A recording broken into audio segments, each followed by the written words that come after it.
And I told them of the hand of my God that had been upon me for good, and also of the words that the king had spoken to me. And they said, let us rise up and build. So they strengthened their hands for the good work. Nehemiah chapter 2, verse 18. One of my favorite things about team sports is the way a group of individuals come together to achieve a common goal. Often the best teams are the ones that form a cohesive unit and work very hard toward their goal. The best teams also seem to have a very clear sense of their mission. Stay tuned. Bible 360 starts right now.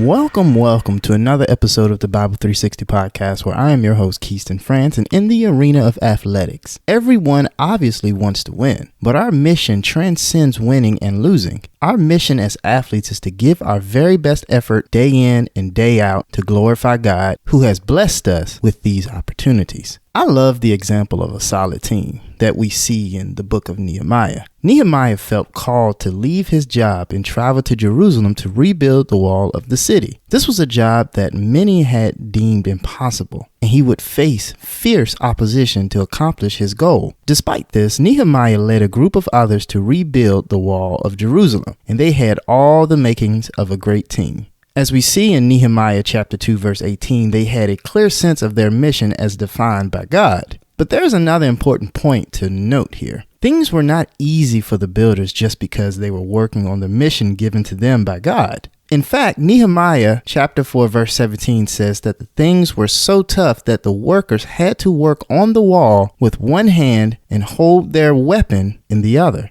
Things were not all sunshine and rainbows for them. This goes to show us that just because things are difficult, it doesn't mean we should give up, especially when we know we are doing the work that God has called us to do. Nehemiah provides us with a great example of accepting his mission, uniting his team, and persisting for the glory of God.